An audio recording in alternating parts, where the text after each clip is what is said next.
خدا کی قدرت۔ اس بات سے کوئی فرق نہیں پڑتا کہ ہم کس قسم کی ایذا رسانی، ظلم و ستم کا سامنا کرتے ہیں، ہمیں حوصلہ مند ہونے کے لیے مسیح کی قدرت کو اپنی طرف متوجہ کرنا ہے۔ میں مشل ہوں۔ اب جب ہم پالوس کی زندگی کو دیکھتے ہیں تو ہمیں اس میں خدا کی قدرت نظر آتی ہے، اور میں نے اس اصول کی شناخت کی خدا کی قدرت کے طور پر کی ہے، کیونکہ ہم صرف خدا کی قدرت ہی کے وسیلہ سے باہمت بنتے ہیں۔ جب ہم ایذا رسانی کا سامنا کرتے ہیں صرف خدا کی قدرت ہی کے وسیلہ سے، اور یہ ہم نے مسیحیوں کی زندگی میں دیکھا ہے۔ تاریخی طور پر ہم نے یہ ان اشخاص کی زندگیوں میں دیکھا ہے جیسا کہ پالوس، پطرس اور دوسرے رسولوں کی زندگیوں میں۔ آئیں واپس چل کر اس اصول کی مثال پالوس کی زندگی میں دیکھتے ہیں، اور میں آپ کو اعمال باب 21 آیت 30 میں یروشلم میں ہونے والے فساد میں لے جانے والی ہوں۔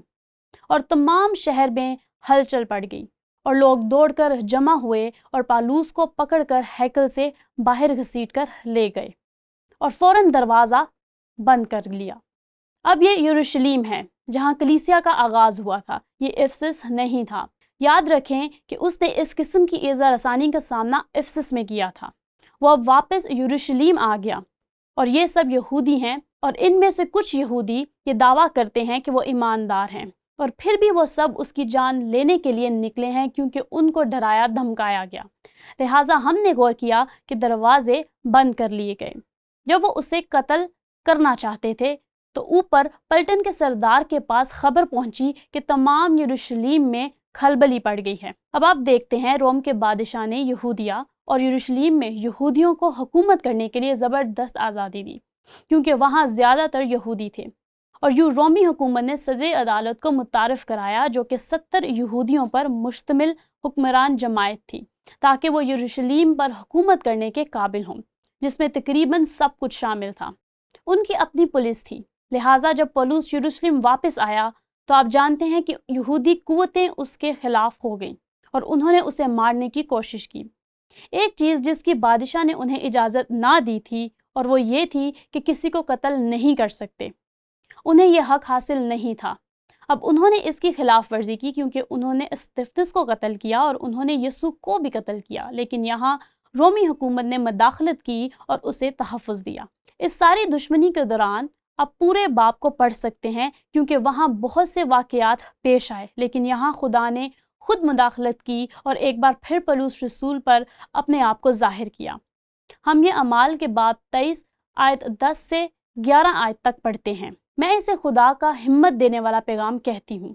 اور جب بڑی تکرار ہوئی تو پلٹن کے سردار نے اس خوف سے کہ مبادا پالوس کے ٹکڑے کر دیے جائیں گے، فوج کو حکم دیا کہ اتر کر ان میں سے زبردستی اس کو نکالو اور قلعے میں لے آؤ۔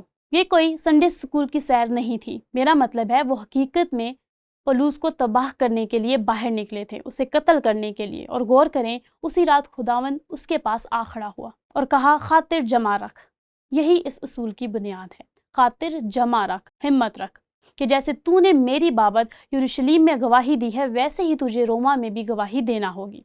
یہ واقعی بہت دلچسپ ہے۔ پالوس کی حوصلہ افزائی کا پیغام جو اسے خداوند سے ملا، جو کہ ایک کھلا پیغام تھا، کیونکہ جب پالوس یروشلم گیا تو روح القدس نے اس سے کہا تمہیں بہت سی مصیبتوں کا سامنا کرنا ہے، لیکن روح القدس نے ان کو ظاہر نہ کیا، یعنی روح القدس نے ان مصیبتوں کی نوعیت کو اس پر ظاہر نہ کیا۔ لہٰذا پالوس نے کہا میں وہاں جانے کے لیے تیار ہوں، حتیٰ کہ مرنے کے لیے بھی۔ لیکن اس لمحے جب وہ تنقید کا سامنا کر رہا تھا اور مرنے والا تھا، خدا آ موجود ہوا اور کہا پالوس خاطر جمع رکھ، تو یروشلم میں نہیں مرے گا، تیرے پاس موقع ہے کہ تو روم میں بھی میری گواہی دے۔ اور بے شک ہم اس کہانی کے اختتام سے واقف ہیں، وہ وعدہ سچ ثابت ہوا، کیونکہ جب پالوس روم میں قید میں تھا وہ ان 2 سالوں میں اپنے کرائے کے گھر میں جہاں وہ رہتا تھا گواہی دینے کے قابل ہوا، اور بلا شبہ بہت سے لوگوں نے مسیح یسوع کو قبول کیا۔ لیکن ایک اور دلچسپ بات یہ ہے کہ یہاں تک کہ روم میں بھی جب وہ اپنے کرائے کے گھر میں تھا تو یاد رکھیں اس نے 4 خطوط لکھے، ایک کلیسیا کے نام، ایک افسیوں کے نام، ایک فلیمون اور ایک فلیپیوں کے نام خط لکھا۔ جب اس نے یہ خطوط انہیں لکھے تو پھر بھی خدا نے اسے اس تعلق سے کوئی تفصیلات نہیں بتائی کہ آیا اسے رہا کیا جائے کہ نہیں کیا جائے، کیا اسے مار دیا جائے یا آزاد کر دیا جائے۔ اور اس کا تذکرہ اس نے فلپیوں کے نام خط میں کیا جو اس نے روما میں قید کے دوران لکھا۔ چنانچہ میری دلی آرزو اور امید یہی ہے کہ میں کسی بات پر شرمندہ نہ ہوں، بلکہ میری کامل دلیری کے باعث جس طرح مسیح کی تعظیم میرے بدن کے سبب سے ہمیشہ ہوتی رہی ہے اسی طرح ابھی بھی ہوگی، خواہ میں زندہ رہوں خواہ میں مروں۔ ہم اس کہانی کے اختتام سے بھی واقف ہیں کیونکہ وہ پہلی مرتبہ جب قید سے آزاد ہوا تھا، لیکن پھر بعد میں اسے دوبارہ پکڑا گیا اور اس دفعہ وہ مارا گیا، اور اپنے آخری خط میں وہ جانتا تھا کہ اسے مار دیا جائے گا، اور یہی کچھ اس نے تیموتھیوس کے دوسرے خط میں لکھا۔ اس مرتبہ پالوس کو یہ کافی واضح تھا، خداوند نے خود ظاہر کیا، کوئی شک نہیں کہ وہ مسیح کی خاطر مرنے والا تھا، لہٰذا اس نے تیموتھیوس کو لکھا، کیونکہ میں اب قربان ہو رہا ہوں اور میرے کوچ کا وقت آ پہنچا ہے۔ وہ جانتا تھا کہ وہ مرنے والا ہے، اس کا سر قلم کیا جانے والا تھا اور یہ جانتا تھا، لیکن وہ یہ کہتا ہے، میں اچھی کشتی لڑ چکا، میں نے دوڑ کو ختم کر لیا، میں نے ایمان کو محفوظ رکھا۔ یہ ہمت ہے، یہ اس کے لیے پاک روح کی طرف سے حوصلہ افزائی کی بات تھی۔ دوسرے لفظوں میں راست بازی کا تاج ہے ایمانداروں کے لیے ایک خاص تاج جو یسوع کے ظہور کے منتظر ہیں۔ یہ ایک قابل سزا بیان ہے نا؟ کیونکہ بلا شبہ یہ ہم سب کی خصوصیات ہونی چاہیے۔ ویسے اس کا ہم سے کیا تعلق ہے؟ ٹھیک ہے، یہاں خیال اور رد عمل سے متعلق سوال ہے۔ افسیوں کے نام خط میں پولس کی دعا اعزا رسانی کا سامنا کرنے میں کس طرح سے خدا کی قدرت کے طور پر لاگو ہوتی ہے۔ اب یاد رکھیں، پالوس نے افسیوں کو بھی خط لکھا تھا جب وہ پہلی بار روما میں قید میں تھا، اور یہاں افسیوں کے لیے اس کی دعا، اور میں اسے بہت پسند کرتی ہوں، وہ یہ ہے جسے ہم ذاتی بنا سکتے ہیں، اور میرے خیال میں یہ ایک ہے جو اس میں پیدائشی طور پر جو اس دعا میں ہے، ہمت، کہ خدا ہمت عطا فرمائے گا۔